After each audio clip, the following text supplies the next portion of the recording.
Laurent Saint-Martin évoque une riposte commerciale européenne face aux mesures de Trump. Quelle réponse l'Union européenne pourrait-elle apporter à la guerre commerciale déclenchée par Donald Trump? Le ministre français du Commerce extérieur, Laurent Saint-Martin, a déclaré qu'il ne fallait écarter aucune mesure, qu'il s'agisse de biens ou de services américains.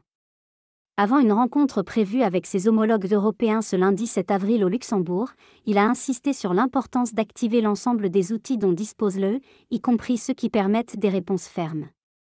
Parmi ces leviers figure l'instrument anti-coercition, qui autoriserait, entre autres, à suspendre l'accès des entreprises américaines aux marchés publics européens ou à bloquer certains investissements. Les marchés financiers mondiaux en chute. Les principales places boursières européennes ont ouvert en forte baisse lundi matin, réagissant avec nervosité à l'escalade commerciale. Francfort a plongé de 7,86% en début de séance, après une chute momentanée de plus de 10%. À Paris, l'indice CAC 40 reculait de plus de 6%, avant de se stabiliser autour de moins 5% en début d'après-midi. La bourse de Londres a ouvert en baisse de 5,83%, Milan de 2,32% et Zurich de 6,82%. L'Asie également frappée par la tempête boursière.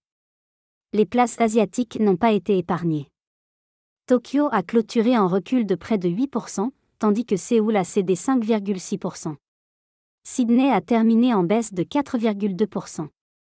La bourse de Hong Kong a connu un effondrement spectaculaire de 13,22%, sa pire performance depuis la crise financière asiatique de 1997. Taïwan a enregistré une chute historique de 9,7%, tandis que Bombay, Minbei, a perdu plus de 3% dans les premiers échanges. Le pétrole dégringole. Les prix du pétrole ont poursuivi leur chute, reculant de 3% lundi.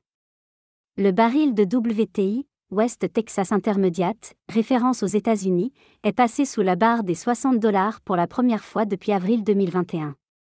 Dimanche soir, le contrat pour livraison en mai chutait de 3,31%, atteignant $59,94 juste après la reprise des échanges.